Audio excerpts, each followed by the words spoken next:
So welcome to our webinar, 5 months for a winning sales proposal. I'm going to stop sharing my screen just for a moment so you can see who we are. My name is Sarah and I'm part of the Qwilr content team, and I am delighted that you're here. I'm going to be moderating and kind of hosting our time here today. Okay, I'd like to go ahead and introduce our speaker. This is Kat Engler, and Kat is consistently a top sales performer. She's a master at building rapport and effectively guiding buyers through the sales process. She has a deep passion for helping others succeed. And in fact, she's helped Stacklet develop sales methodologies. She was instrumental in H&M's Australian expansion. And she's currently a senior account executive for Qwilr, where she works with some of APAC's most notable sales organizations.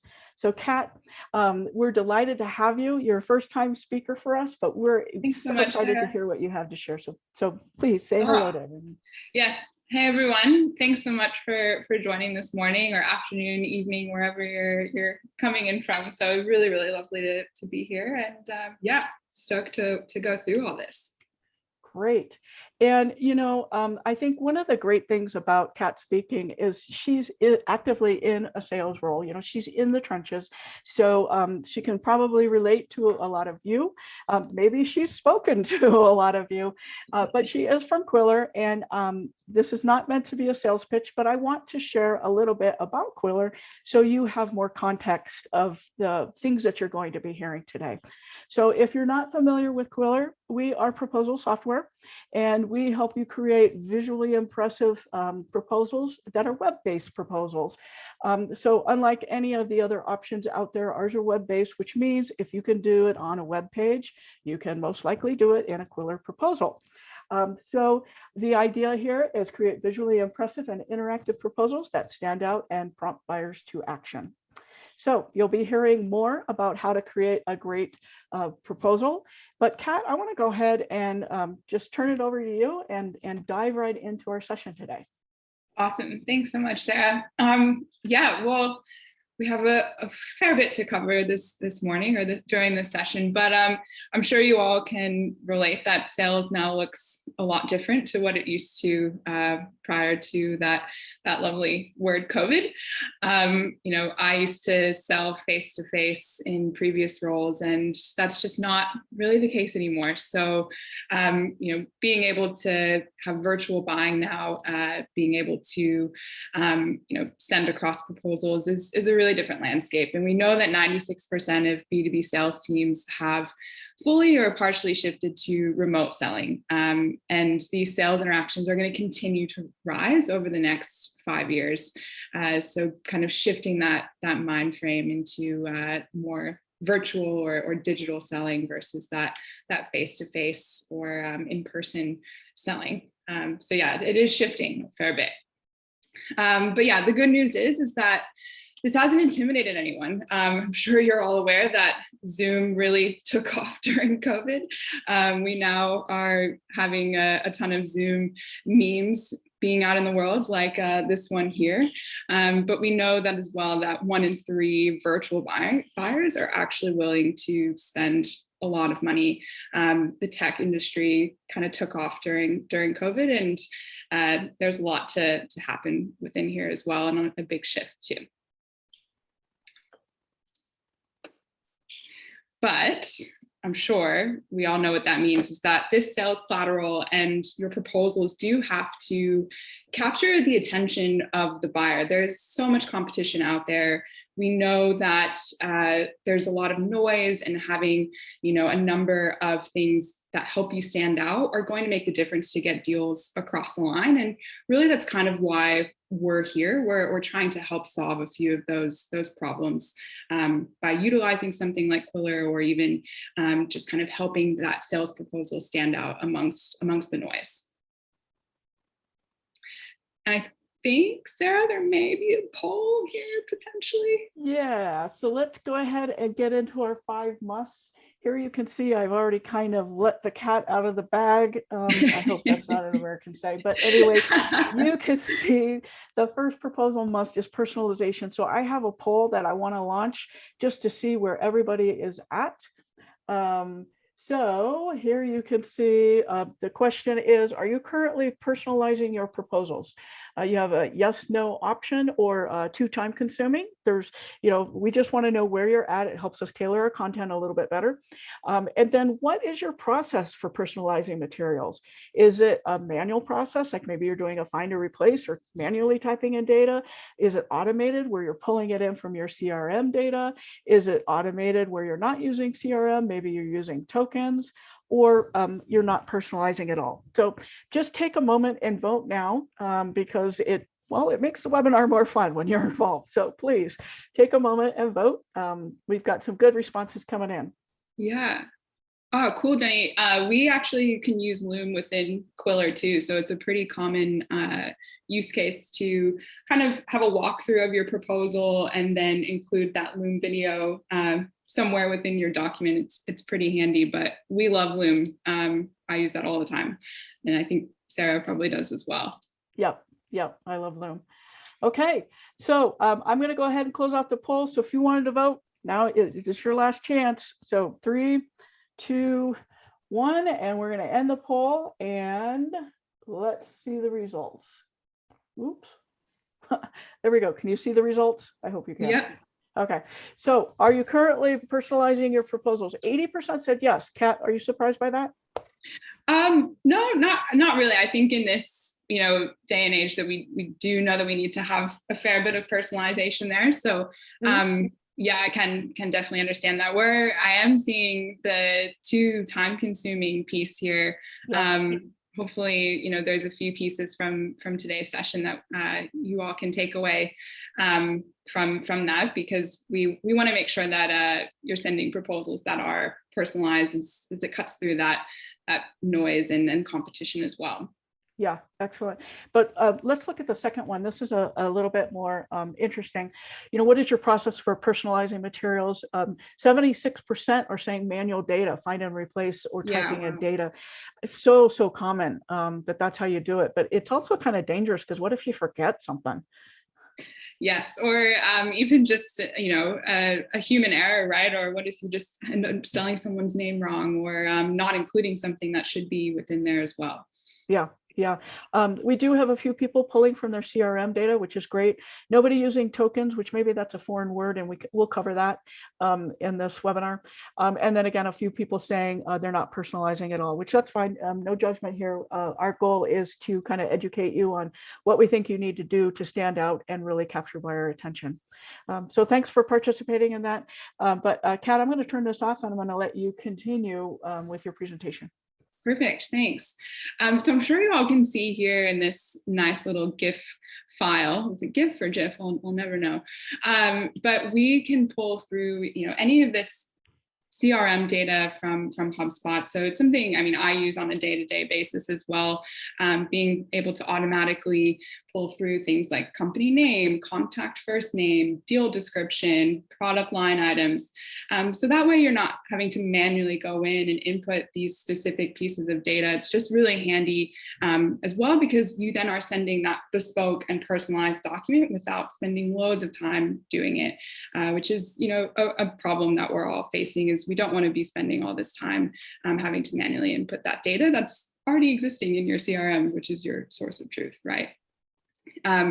With Qwilr as well, we can use those Qwilr tokens too. So I know Sarah mentioned the word tokens. It's something that we use internally at Qwilr, but really it's just effectively a placeholder or a data field that you want to have sitting within your potential template and proposal there. So this is pretty straightforward to go in and add, some basic tokens, quote unquote. So things like a contact name to a deal date, close, or anything along those lines. And then that way that will automatically populate throughout your document, again, creating that sense of personalization for your customer and your buyer. Yeah, it's really just like filling out a form, isn't it, Kat? Exactly. Yeah. Just filling in a form. But it just really does make a difference too. I mean, I'm sure some of you all have received emails or proposals with a placeholder that says contact first name. And you're like, oh, like it really would have made a difference to have like my name there. Like it's a small thing, but it really does make a difference. Yeah, and if you've done that, no judgment. No We judgment. feel I've your done pain because it. actually Amazon has sent out emails that says place content here, things Yeah. like that. So it happens to You're the like, best oh, of what us. was meant to be there?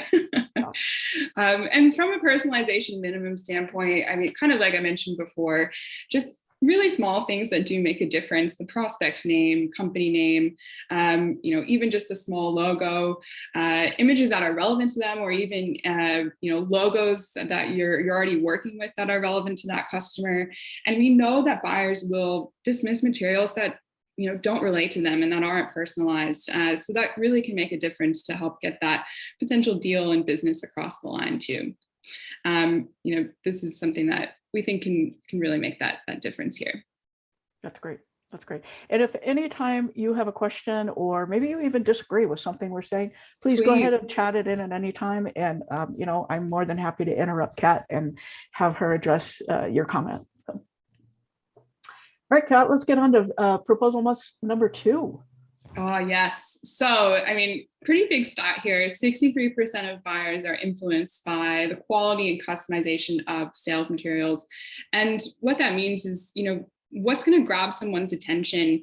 Is it going to be, 2 standard paragraphs that you can type out in a Microsoft A4 document?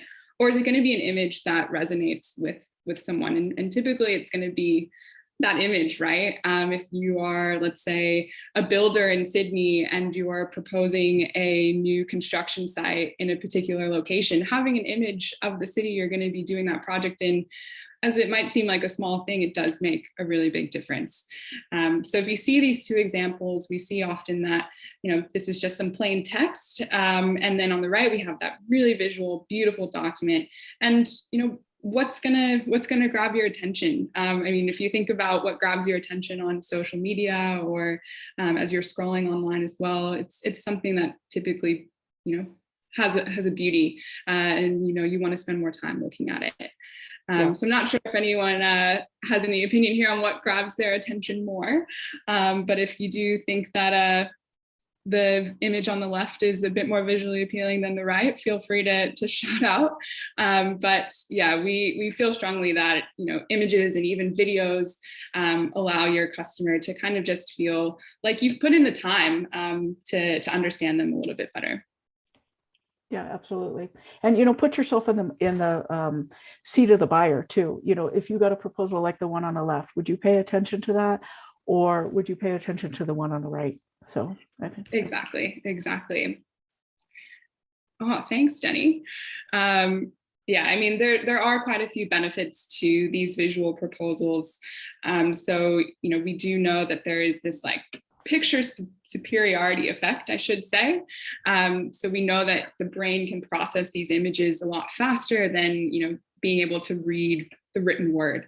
And I know there's a few nice bullet points here around how much you remember based on if it's an image or if it's text. And the audience engagement is going to increase exponentially when these visual elements are being used. So just having those images that do, relate to the customer and the potential solution or product or services you might be providing to them as well. Good deal. And in fact, this is our first asset that we have for you. Yes. So I'll just bump over, but we have a free proposal lookbook for you. So if you're wondering what other people's proposals look like, or you're wanting creative ideas of how to create your own, we don't tell you exactly do this, that, or the other. Rather, we give you a lot of ideas, for your cover page. Or for your greeting. So you can make the proposal that works best for you and that meets your business needs. So this is something that I will email out to you, or here I will just grab the link right now and I will put it in chat if you want to get a head start. But this is a free ungated asset that you can continue your learning on what makes a good proposal. So. Yeah, the lookbook is something that we've gotten a lot of great feedback around, because it's not necessarily about Qwilr. It's just about, what makes that good looking proposal as well, and just some ideas to get the ball rolling there. Absolutely. Good deal. And I'm glad people are already appreciating it. So thank you for that. Woo. Cool. Okay, So proposal must number 3. Oh, yes, the problem statement, something that even as a salesperson, you're constantly reminding yourself that, what is the problem we're trying to solve for these particular customers, and getting a really key understanding of your buyer's motivation. Why did they come to you? What have they told you that is causing them issue, or something that you can help them with? And we know that 70% of buyers purchase to solve a problem. So whether that is, reducing the amount of time you spend creating your proposals, or helping automate the sales process, there's a number of problems that obviously you as a seller are trying to pitch, and really listening and understanding that problem. So really that problem statement, it's a statement reflecting these challenges faced by your clients. So it could be, for example, here, these workflow bottlenecks, to resource challenges, to saving time or saving money there. So there's a lot of different ways that we can identify those. And why it's important is, we need to go through that problem in discovery, just getting a really clear sense as to how we can fix that for their customers. And it shows that you are listening to that customer, reflecting that within your proposals. And sadly, only 13% of buyers believe the salesperson understands their needs. I do get that, but yeah, it is something that you do want to reflect really well within your documents, being able to show that you have listened to them, that this is how you're going to solve their problem. Here's our rollout and how it's going to work for you all. It also then highlights that gap in your knowledge to better serve your prospect, and to better outline that within your documents, and make sure that there's no gaps within the solution that you're providing for them too.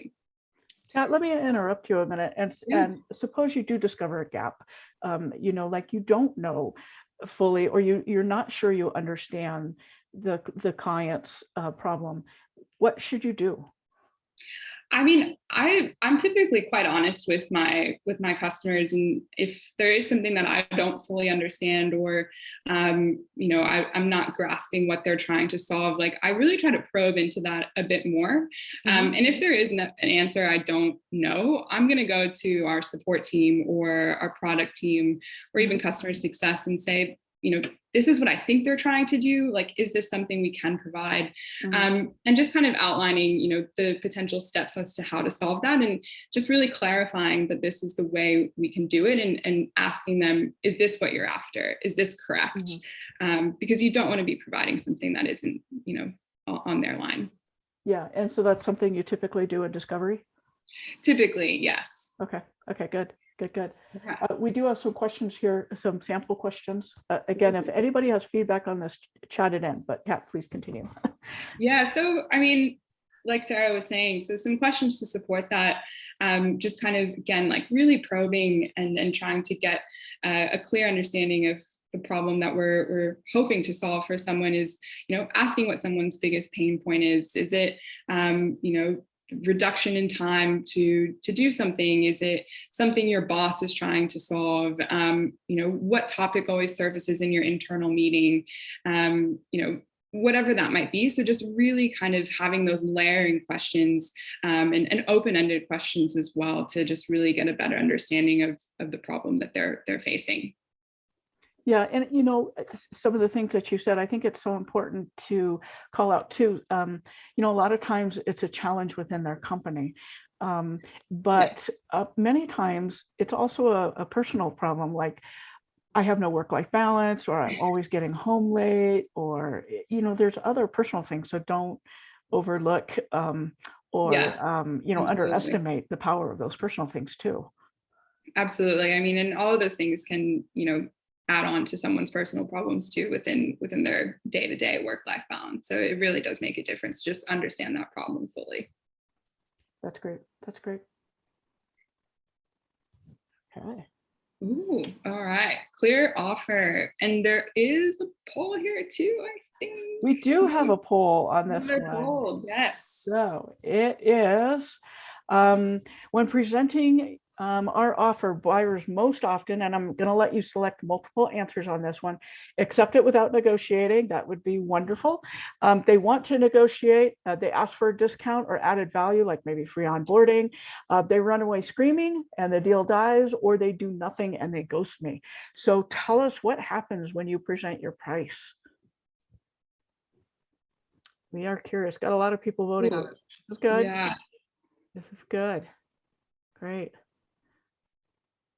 Kat, I'm have gonna you guess ever had someone? want to negotiate is gonna be popular and ask for a discount. Yeah. Kat, have you ever had someone run away screaming? Maybe not literally. Well, we're a fun group at Qwilr. They Yeah. okay. Okay. All right. I'm going to go ahead and close it off. Get your last votes in 3, 2, 1. And here we go. And we're going to share the results. So, Ooh. 20% said accept it without negotiating. Well, hats off to you. Nice. That is Yeah. What are you awesome. guys doing? Yeah. So the two most popular options, 73% said the buyer wants to negotiate, and 64% said they ask for a discount or added value. Okay. Only 9% said they run away screaming, the deal dies. And interestingly, 44% said they do nothing or they ghost me. So Kat, what do you think about this? That's really interesting. I mean, I know this isn't a sales pitch for Qwilr, Sarah, but the do nothing ghost me piece, I would find so frustrating, and something that Qwilr does allow you to do is obviously see when these pages are being opened and what's being clicked on, and all of that. So just being able to understand if this is even getting into the right people's hands. I'm really sorry. That would be super frustrating to put in all that work in the sales process and then nothing. Yeah, that's never ideal. Runaway screaming. Have to connect with you offline to hear about those stories. I know, I'm sure there's some good stories there, which Billy does remind us this is multiple choice. So you're right, Billy. And there may be, several use cases for everybody. So we appreciate that. And so, yeah, thank you. Yeah, absolutely. And I mean, the negotiation piece is obviously the most popular for a reason. People want to just kind of understand where this solution can fit within their budget. If there are ways to have a bit of a discount in exchange for X. So that is, understandably the most popular choice there. And I guess within, these 5 proposal musts, number 4 being that clear offer. We know that 58% of sales objections are related to these prices, even though a lot of times your price is clearly stated. But negotiations do typically equal a break, right? It's delaying your deal from getting across the line and from ringing the bell and close winning that within your CRM. So pricing is really important, and how you present that does definitely matter. And this is an example here of an Excel sheet, and maybe some people relate to this, maybe some people don't, but this is the most looked at section of your proposal. It should be really easily digestible and something your buyer can go in and navigate quite simply. And this, if this is stressful or weird to set up, or even even for your buyer to read, that will cause anxieties and confusion, and again delay that deal, which no one wants. We want to win deals. So a lot of people are using Excel tables like this one submitted to us, but you can add some flair and some interactions within your pricing, and it's a lot easier to do than people think. So we can go in and here we go. Salesforce Analytics. You can go in and add, let's say, like different quantities to the products you're selling. You can have overall one-off pricing. We can adjust the licenses here. We can go in and add optional line items. So let's say you do have, the one-off license you're selling, but maybe, you have additional services that you can go in and add on. We can have these options as well between onboarding packages to professional services. So it just does give your customers the ability to select or pick and choose what's going to be most relevant to them. So there's a ton of flexibility that you can enable your clients with as well within here. The largest scale selling platform. Let's see, what's Billy saying? Platform in the world. You know it. Yeah. Top of the line, Salesforce. But yeah, we really just want to give, buyers the option of what they're looking to purchase within here, if that's the best way to present pricing. And something else to note too, so just below these, we do have the pricing cards as well. So if these are buyers that might be a little bit more price sensitive, they can select different cards here. You can show, what's included within there or what like a recommended package might be. And again, that visual aspect, this is a really nice way to present this. It's really fluid and makes sense to the people viewing this. Yeah, so you might be familiar with this type of pricing. It's often called good, better, best pricing or tiered pricing, or some people kind of call it the Goldilocks effect, which if you think about your childhood stories, this one's too hot, this one's too cold, oh, this one's just right. So you get a little bit of that with this particular tiered pricing model. Absolutely. I feel like I've bought a number of things with that pricing set up before online. Really easy. The add-ons that are incremental for revenue too are so valuable. I mean, just having those optional services that you can provide, working at H&M, you have all those buckets near the cash register as those like additional optional things as you're about to check out. You're like, oh, maybe I do need those hair ties. Maybe I do need those socks. Like this is kind of something similar, having those additional optional pieces towards the end of your buying process. It's like, oh, okay, yeah, that makes sense. We should probably just get that too. And again, increasing the revenue there. And then some further pricing takeaways here. So obviously making it really clear for what the buyer is getting and how much it costs. So being able to reflect what's a fixed cost versus reoccurring costs. So just really, nicely showing that within these quote pieces. And then as well, the interactive pricing reduces that back and forth. So, maybe your customer's trying to figure out if they need 5 users or if they need 8. So just being able to toggle back and forth, it's like, oh, okay, like this is what's within my budget, right? This is what I can do. It just reduces, again, that back and forth and the amount of time it takes to close these deals. And again, giving people options is really helpful for those price sensitive buyers. And your offer is then the culmination of your sales message. It's just a nice way to present that. And we do have this really great pricing presentation playbook to kind of showcase how to better strategize your pricing and how to present that too, which Sarah has put together, which is pretty fab. Yes, we actually work with Profitwell on this one, which if you're not familiar with Profitwell, they're kind of the pricing experts, do a lot on pricing strategy and how do you price your product. We don't do so much on how to price your product, rather, how do you present your pricing? I know Michael chatted in that he works in a medical startup, and so often the medical teams will engage with want to know more, before they're willing to sign a proposal and understand, the benefit to them, which completely legitimate, objection or pause there. So this pricing playbook, Michael, may be particularly of interest to you because it talks a lot about buyer psychology. How do you build in that value? And then your different options for presenting your price. And I'm going to go ahead and copy that link and send it out to everyone. Again, this will also be in an email. It is ungated, so you don't have to worry about filling out your information, but it's just another tool that we want you to have.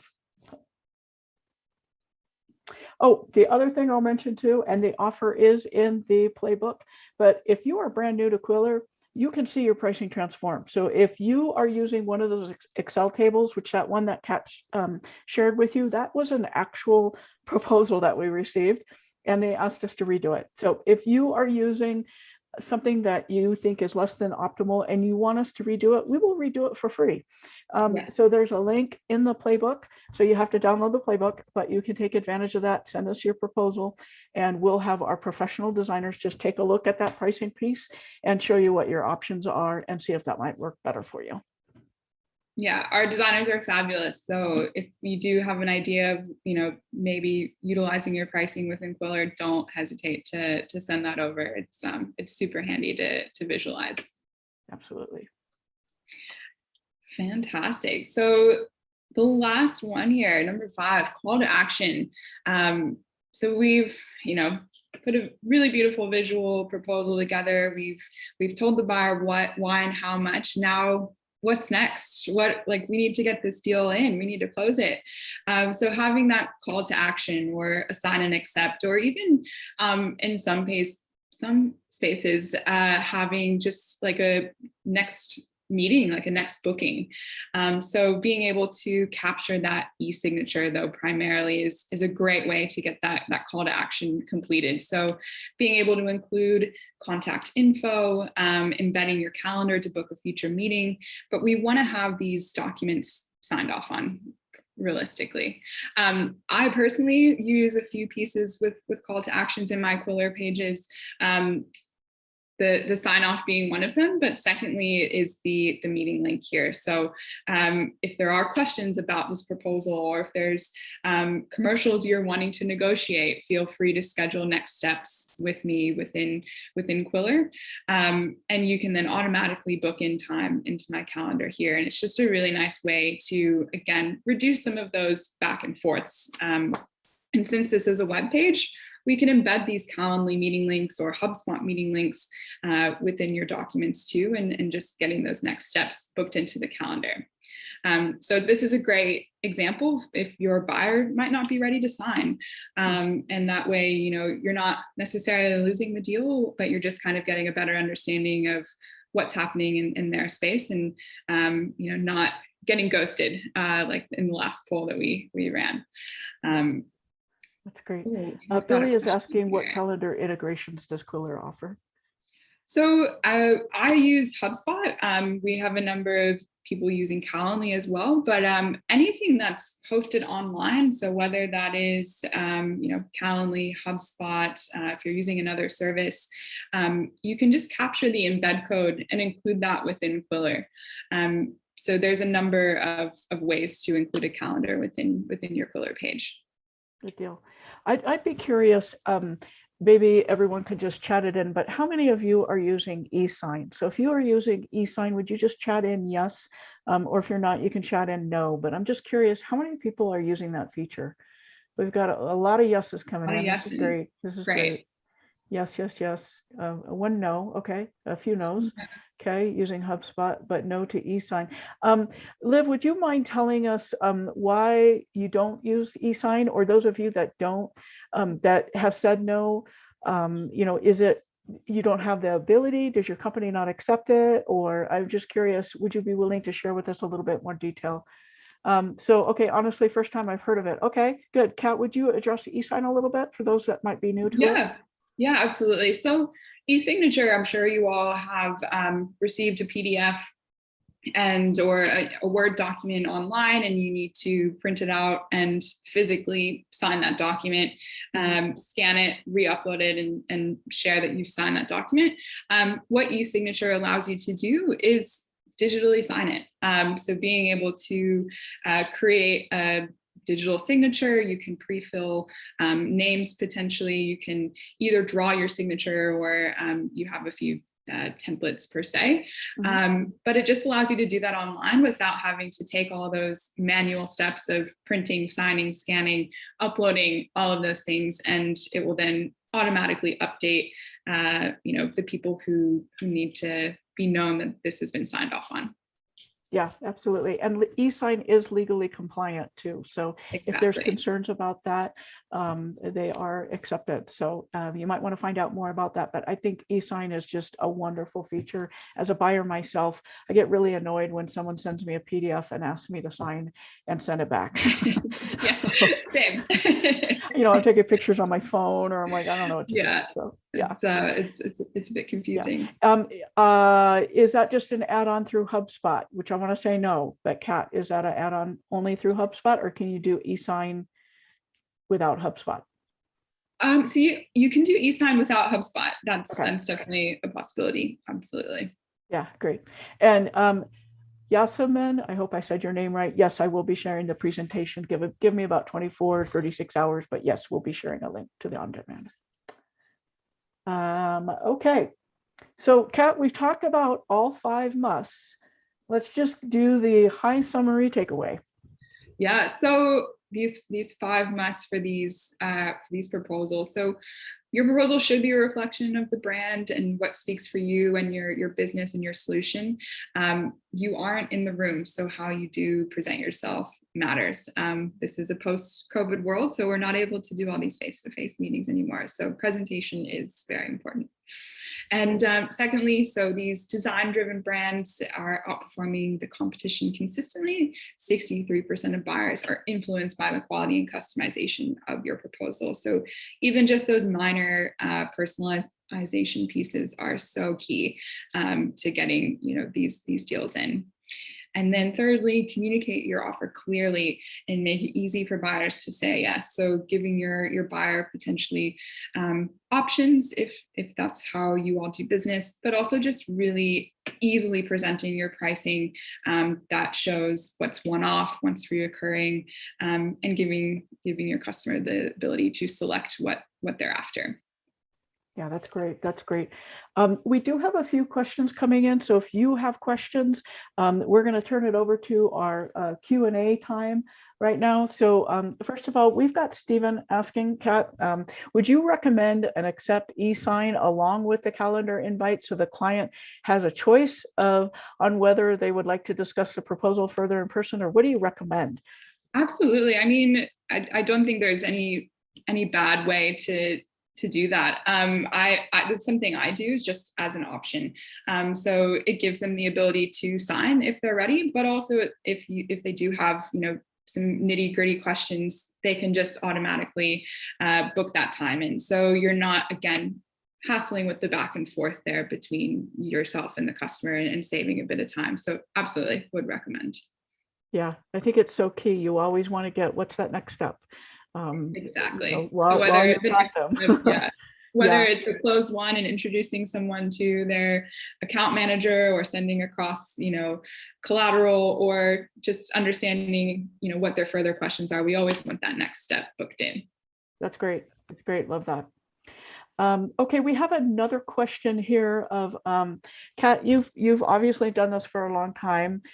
You've seen a lot of proposals in your career. Where do people most often get hung up? I think most people start to get hung up on the length of their documents, having a lot of text within their documents. That is, they want to include everything that they've talked about, and all of it's very important. So being able to just kind of reduce that, or even create some even collapsible pieces of content that you can, allow your customers to not scroll endlessly within your proposals. So I know up above we had the Qwilr accordion widgets. So it's just a really nice way to present something that might be quite text heavy or take up a lot of space. But it's a bit more interactive, and people will be a bit more engaged there. Yeah, and this is an accordion widget that she's talking about. Yeah. Exactly. That is very true. Actually, I was talking to a customer today, and they were saying they used to do, word-based proposals, and it was many, many pages and got overwhelming for the buyer. And then as soon as they moved to a more visual format, started, putting in some infographics, or started putting in some visuals to communicate what they wanted to talk about, or even putting in a video, they're actually able to condense the proposal and remove some content because the customer would get so excited, and, it looked so much better, that they didn't have to include all this information. And so I think that's a really excellent way to kind of consolidate and streamline and make it easier for your buyer. Yeah, absolutely. Again, thank you very much. We do this every month, so watch for your emails for next month as well. It's been a delight having you today, but this concludes our time.